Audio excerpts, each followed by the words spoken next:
All right, well, he has been going on a win streak like no other, and because of that, going to be fighting Talon Carvalho in just a couple of weeks live from the Masonic Temple. It's none other than Logan Taylor. Logan, great to talk to you, man. How you been over the last couple of weeks? We haven't seen you in a few months. Yeah, it's been a while. Thanks, Blake.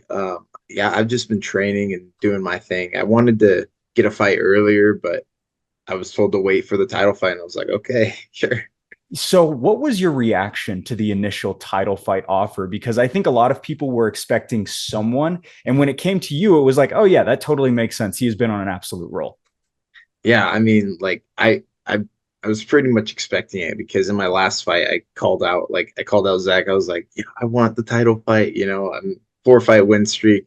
Like, I don't know, I just wanted it, so I was like, you know what, I'm gonna get that next. But yeah. So your first two fights were pretty single-handed. I mean, you were kind of the lone aggressor in those fights.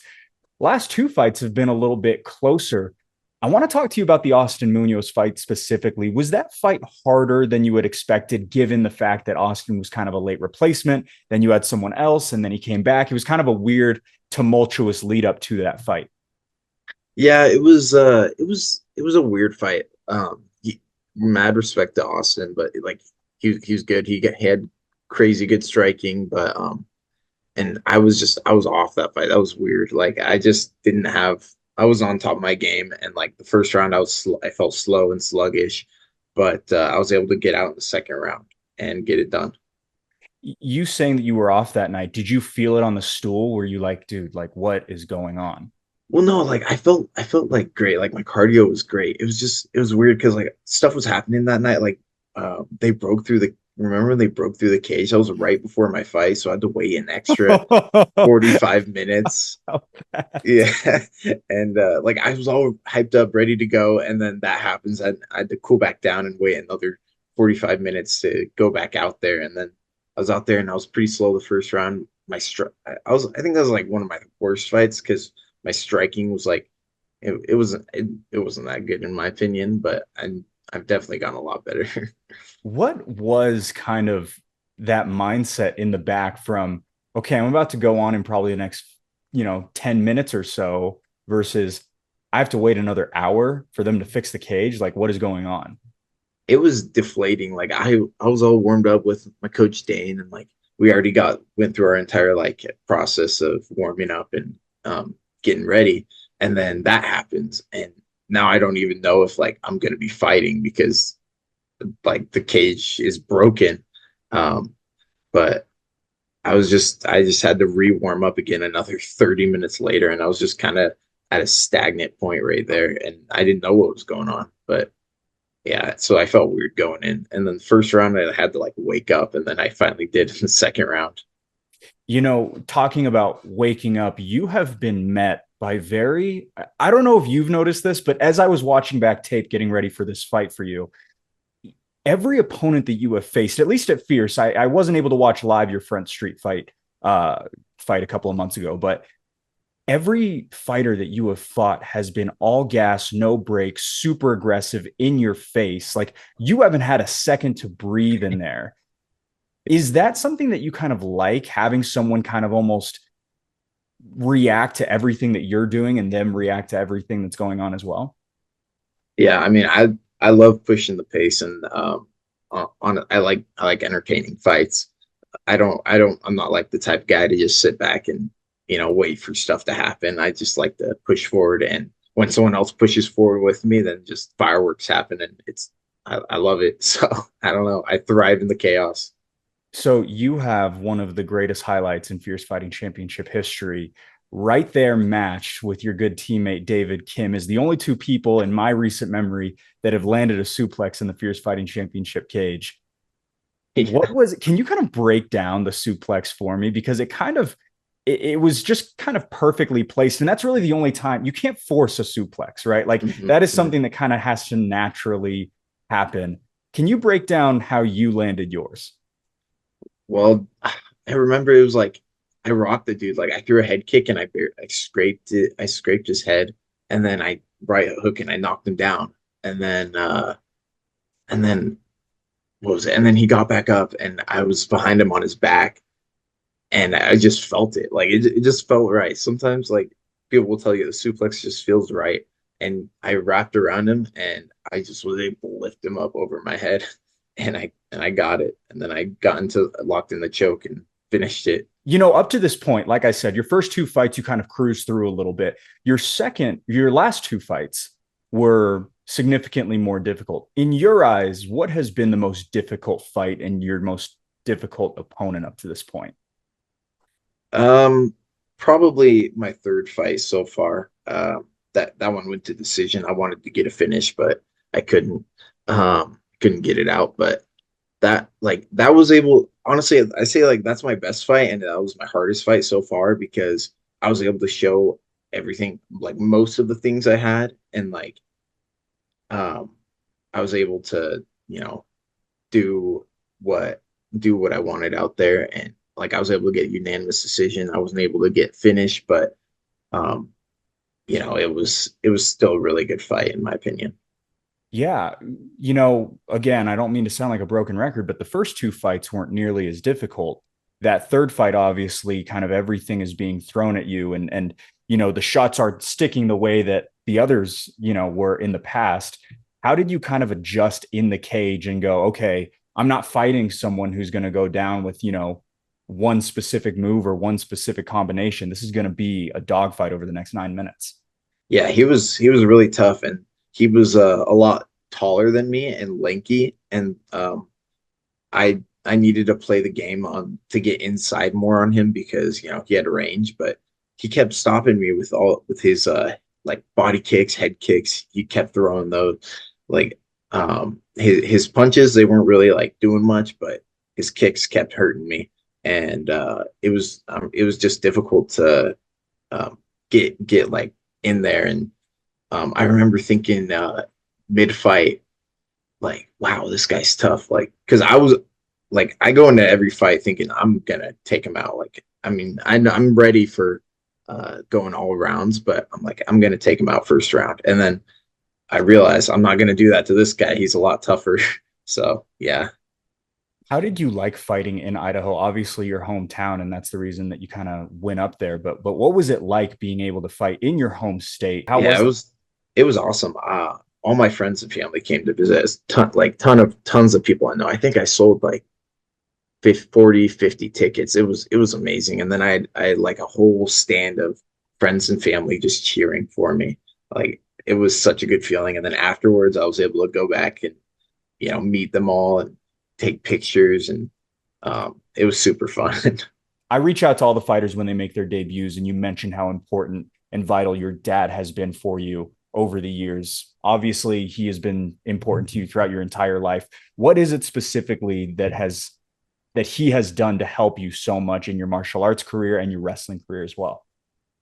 Well, he grew up like in karate, so he doesn't know like too much MMA, but he's always watching MMA videos like every day, and he's always giving me pointers. And some I listen to, some I don't, but he's always sending me videos, and he's always being like, "Oh, you can do this, or you can do this," and like, and he actually had the opportunity to corner me at Front Street Fights, and he had no idea what he was doing. But it's actually funny if you watch the video.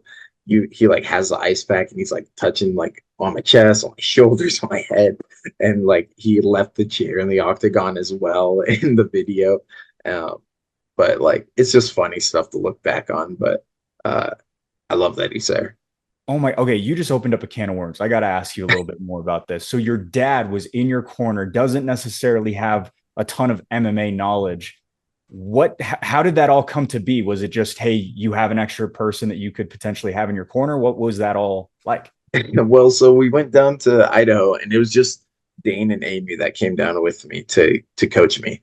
And when they got there, Dane thought that he could just sign the corner stuff and just get in there and do it with me. And they said, no, you had to do that before the fight date. So they wouldn't allow him in the cage. And we still needed an extra person to corner. And so I was like, well, my dad can do it. Like no one else is here. So my dad can do it, and he can go in the cage with me and help me out. And we're like, okay, sure. And like he had no idea what to do, but he just went in there and he just like say, "Oh, just breathe. You got this." Nothing, no really, not no MMA knowledge, but like Dane would be yelling at me outside of the cage, telling me what to do. But he just, I mean, he tried his best and it worked out, but it was still funny to look back on. Did that make it more difficult to kind of compete because your head coach is outside of the cage giving you instruction? And then, not to mention, your freaking dad is with an ice pack making sure you're all taken care of. But at the same time, you're like, Dad, I just got to listen to Dane, man. Like, Yeah, no, it was definitely like a different experience. I don't think it didn't change too much because like I saw Dane like right behind me when I so I could still hear him perfectly. And like right after the round ends, I would sit down right next to him for a second just to hear him talk. Um, no, but it was fine. It ended up working out. what a cool opportunity. Has your dad been able to express just how much that meant to him and how cool that was for him? Yeah, I mean, like he doesn't show emotions a lot, but I know that he loves it. And like he always asks like, "Hey, are Dane and Court gonna corner you at this next fight, or like are they gonna need me?" And like I know that he wants to corner me. You fought in some really cool spots over the years. I mean, the Maverick Center, Warehouse 22, obviously. I haven't been to Front Street fights, but I know that they have a really cool venue as well. Do you have a specific favorite place that you have fought? Not necessarily location, but maybe the venue? Man, I really liked Front Street fights. And then at the Maverick Center at Fierce, like those two were like my top favorite. I really like the bigger cages. I just don't. I mean, as a wrestler, people think I'd like the smaller cages, but I like the bigger cages. I like spacious. Like I like to box with people as well, and not just wrestle the whole time. But yeah, it was probably Front Street Fights. It was right in the middle of everything, so many people, and then the Maverick Center, everyone got a seat too. Those two were like my top favorite. How excited are you for the Masonic Temple? Have you been able to hear anything about this new venue and where we're going to be going on November 8th? I've seen it. I've seen pictures. It looks crazy. I can't wait for that too. Did you always know that you were going to be a fighter? I mean, obviously you came from a wrestling background, but did you always know that at some point you were going to give that a go, or was that kind of something that you decided later on in life? It was always something in the back of my head that like I always wanted to get in the cage and fight, but I never thought it would actually happen until I moved up here because I moved up to Utah from Idaho about 2 years ago, a little over 2 years ago, and at that point, like I was into wrestling. Like I wrestled all middle school and high school, and I wanted to walk on to UVU to wrestle actually, and I had to take a year to get in-state tuition, and then like I tried again and it didn't work. And during that whole time, I just decided like I want to try out MMA, see how it goes, and I did it, and then I ended up falling in love with it, and it kind of became my thing. When you got here, did you immediately find a Gima or did it take a little bit of time? It took a few months. Like I wanted to keep working out, like because I was kind of working out with the UVU team like over the summer, but that wasn't enough for me. Like I needed to work out more. I wanted to stay in shape. And me and my dad were just looking at MMA gyms and around here and we saw like Court McGee is the coach of here and they're like, yo, that's awesome. Like I can because I did jujitsu too when I was younger. So it's like I'll start out with doing jujitsu and check it out. And then I did jujitsu for a little bit. And then I was like, people were like, you should try out MMA. I was like, okay. So then I went to a few kickboxing classes and then I got really into it, got all the gear, and I ended up loving it. You know, you're coming into this one versus Talon Carvalho, obviously a title fight. Do you consider this your toughest fight up to this point? What do you make of Talon Carvalho as a fighter? Oh yeah, Talon. I mean, of course I've done my research. I've watched his videos. He's a scary dude. He's got not like all these hard knockouts and stuff. He's definitely a crazy good fighter, and he put up a really good fight against Amin Garcia as well.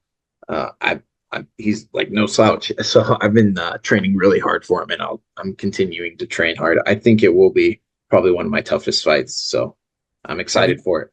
have you been eyeing Talon for a while now, thinking to yourself, man, he's another really good 155, or I might have to fight him at some point down the line? Yeah, I've been seeing him and Malachi Novosel. Both of those guys I've been watching, and I'm like, well, I'm probably going to go against both of them at some point. And I'm ready. So yeah. When it comes to potentially winning the title, how quickly do you think that you would want to turn this thing around for yourself? Obviously, you've had a pretty busy 2024. I believe, I mean, no, I know that you're 4 fights in over a 12-month period. It's been a very, very busy schedule for you over the last 12 months. Would you want to take a little bit of a break before you go and defend the title, or do you want to get right back in there? Well, I'm going on a trip for a week in December. Uh, but like after that, I'm gonna go right back into training, and I'll be training like after my fight until December. So I honestly probably within a few months I'd like to come back. I I love fighting. So What is it about fighting that you love so much? Because obviously it's not for the faint of heart. It's not something like we have seen you get into some wars and obviously answer the bell once again. What is it that is so special about fighting for you specifically? man, I don't know. It's always like it's always been the one-on-one thing. Like in wrestling, I always loved like being in the spotlight, being just you in there and knowing that you can like either prevail or lose. And I love being and then in the cage, it's a whole different feeling than being on the mat and wrestling and just standing there and like getting punched and punching people. It's a great feeling. Like of course, sanctioned, but uh yeah, no, I don't know why. I don't know like the specific reason why I love it so much, but I just so fun and exciting that I love being in the spotlight. Yeah, no, and you have been in the spotlight and been very, very special throughout. And I think a lot of people are looking forward to this one. Logan, any family, friends, sponsors you want to give a thank you to before you make that walk on November 8th? um, well, my dad has been there for me that and been helping me out with everything the whole time, and my mom's always been cheering me on. And my coaches have always been there for me, like Dane and Court and then Amy. Shout out to them and Jack's Nutrition for sponsoring me. And yeah, thank you. Cannot wait for it. November 8th. Tickets on sale right now for Fierce Fighting Championship 34, live from the Masonic Temple. Amateur light heavyweight strap or lightweight strap on the line between Logan Taylor and Talon Carvalho. We cannot wait for it. Logan, thank you so much for the time, man. Appreciate it. Thank you, Blake. I appreciate it.